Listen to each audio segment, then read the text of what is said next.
ஒரு கார்த்திகை மாத கருக்கிருட்டு. செங்கல்பட்டிலிருந்து படப்பிடிப்பை முடித்துக்கொண்டு எம்ஜிஆர் அவர்கள் நடுநிசி 12 மணி வாக்கில் காரில் வந்து கொண்டிருக்கிறார்.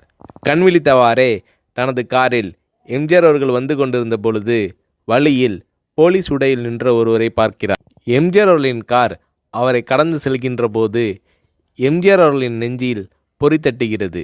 ஆள் நடமாட்டமே இல்லாத இந்த அர்த்த ராத்திரியில் அந்த போலீஸ்காரர் பஸ்ஸுக்காக காத்து நிற்கிறார் என்பதை எம்ஜிஆர் அவர்கள் புரிந்து கொள்கிறார்.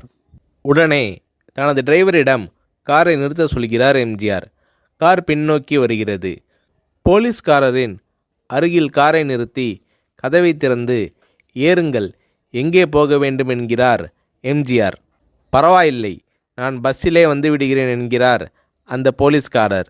நேரமாகிவிட்டது, இனி இந்த ரூட்டில் பஸ் கிடையாது, ஏறிக்கொள்ளுங்கள் என்று எம்ஜிஆர் அவர்கள் வலுக்கட்டாயம் செய்ய போலீஸ்காரர் வேண்டா வெறுப்பாக ஏறுகிறார்.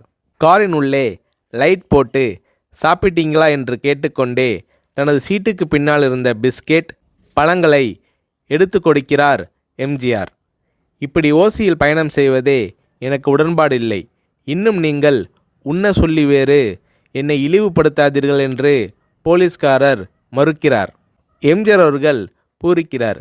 இருப்பவனிலிருந்து இல்லாதவன் வரை படித்து பதவியில் இருக்கும் எத்தனையோ பேர் எனக்கு அது வேண்டும் இது வேண்டும் என்று எம்ஜிஆர் அவர்களிடம் வேண்டியதை பெற்று செல்கிறார்கள். ஆனால் சாதாரண பொறுப்பில் இருக்கும் இந்த போலீஸ்காரரின் நேர்மை எம்ஜிஆர் அவர்களை மெய்சிலிர்க்க வைத்துவிட்டது. எம்ஜிஆர் அவர்களின் கார் கத தூரத்தில் வந்து கொண்டிருந்தாலும் காரின் நிறத்தையும் ஒளியையும் மனம் கமலும் ஓடிக்கான் வாசனையையும் வைத்து இது எம்ஜிஆர் அவர்களின் கார் என்றும் கார் சென்ற தடத்தை தொட்டு வணங்குகின்ற அளவுக்கு புகழுடன் திகழ்ந்த நேரம் அது. அரை மணி நேரம் கார் சென்று கொண்டிருக்கிறது. ஆனால் அதுவரை எம்ஜிஆர் அவர்களை பற்றி பெரிதாக போற்றி புகழ்ந்து பேசாமல் அந்த போலீஸ்காரர் வந்ததே புரட்சித் தலைவர் எம்ஜிஆர் அவர்களுக்கு அந்த போலீஸ்காரர் மீது மரியாதையை கூடுதலாக்கியது. நான் தான் எம்ஜிஆர் என்கிறார் எம்ஜிஆர். கேள்விப்பட்டிருக்கிறேன் என்கிறார் அந்த போலீஸ்காரர். பொன்மனச்செம்மல் எம்ஜிஆர் அவர்களின் முகத்தில் கோபம் இல்லை, பதிலுக்கு பொன்முறுவல் மலர்கிறது. என் படங்களை பார்த்து இருக்கிறீர்களா என்று கேட்கிறார் எம்ஜிஆர். நான் சினிமாவே பார்ப்பதில்லை என்கிறார் அந்த போலீஸ்காரர். புரட்சித் தலைவர் எம்ஜிஆர் அவர்கள் இன்னும் பிரமிக்கிறார். இப்போது கார் சத்தத்தை தவிர ஒரே நிசப்தம். போலீஸ்காரர் தனது வீட்டிற்கு 1/2 கிலோமீட்டர் தூரத்திற்கு முன்பே காரை நிறுத்த சொல்லி இங்கேயே இறங்கிக் கொள்கிறேன் என்கிறார். ஏன், நீங்கள் குறிப்பிட்ட அந்த விலாசம் இன்னும் 1/2 கிலோமீட்டர் தூரம் இருக்கிறதே என்கிறார் எம்ஜிஆர். சாதாரண போலீஸ் உத்தியோகத்தில் இருக்கும் நான் காரில் வந்து இறங்கினால் என் வீட்டிற்கு அருகில் உள்ளவர்கள் என்னை தவறாக நினைத்து கொள்வார்கள். இதுவரை இப்படி நான் யார் காரிலும் ஓசியில் வந்து பழக்கமில்லை. நீங்கள் இவ்வளவு தூரம் செய்த உதவிக்கு நன்றி என்கிறார் அந்த போலீஸ்காரர். புரட்சித் தலைவர் எம்ஜிஆர் அவர்கள் அதற்கு மேல் எதுவும் பேசவில்லை. அவர் எந்த போலீஸ் ஸ்டேஷனில் பணிபுரிகிறார் என்பதை மட்டும் கேட்டு தெரிந்து கொண்டு கிளம்புகிறார். அடுத்த நாள் செங்கல்பட்டு போலீஸ் ஸ்டேஷனுக்கு ஃபோன் செய்து நான் எம்ஜிஆர் பேசுகிறேன் என்கிறார் எம்ஜிஆர். ஃபோனை எடுத்த டிஎஸ்பி உதறலோடும் உற்சாகத்தோடும் தலைவரே வணக்கம் என்கிறார்.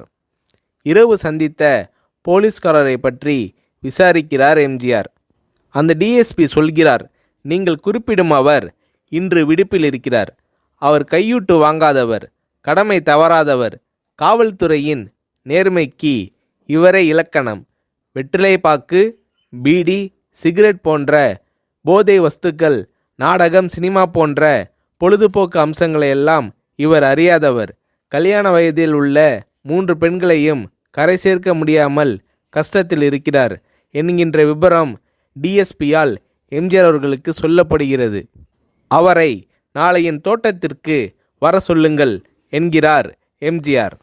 கேட்டுக்கொண்ட டிஎஸ்பி உங்களோடு ஃபோனில் ஆளுக்கு ஒரு வார்த்தை பேச இன்ஸ்பெக்டர், சப் இன்ஸ்பெக்டர் உட்பட எல்லோரும் ஆசைப்படுகிறார்கள். ஃபோனை அவர்களிடம் கொடுக்கலாமா என்கிறார். எம்ஜிஆர் அவர்கள் கொடுங்கள் என்கிறார். பேசுகிறார். அந்த போலீஸ் ஸ்டேஷனே புண்ணியம் பெற்றதாக மகிழ்ச்சி அடைகிறார்கள் அந்த போலீஸ்காரர்கள். மறுநாள் அந்த போலீஸ்காரர் ராமவரம் தோட்டத்திற்கு அழைத்து வரப்படுகிறார். அவரிடம் பேப்பரில் மடித்த பெரிய பணக்கட்டை கொடுத்து, இதை வைத்து உங்கள் பெண்களின் கல்யாணத்தை நடத்துங்கள் என்கிறார் எம்ஜிஆர். போலீஸ்காரர் மறுக்கிறார். நான் ஏதாவது உங்களிடம் காரியமாற்ற சொல்லி அதற்காக கொடுத்தால் அது தவறு. என்னால் ஆக வேண்டியது உங்களுக்கும், உங்களால் ஆக வேண்டியது எனக்கும் எதுவும் இல்லை. நான் உங்கள் கூட பிறந்த ஒரு சகோதரனாக நினைத்து கொடுக்கிறேன், பெற்றுக்கொள்ளுங்கள் என்று சொன்ன பிறகு கேட்டும் கூட கிள்ளி கொடுக்காத கனவான்கள் வாழும் இந்த உலகில் ரோட்டில் நின்றவனை அழைத்து சென்று அள்ளி கொடுத்த எம்ஜிஆர் அவர்களின் கருணையில் நெகிழ்ந்து போய் பெற்றுக்கொள்கிறார் அந்த போலீஸ்காரர். பிறகு ஒரு தேதியில் புரட்சித் தலைவர் எம்ஜிஆர் அவர்களே சென்று அந்த போலீஸ்காரரின் 3 பெண்களின் திருமணத்தையும் நடத்தி வைத்து வாழ்த்தி இருக்கிறார்.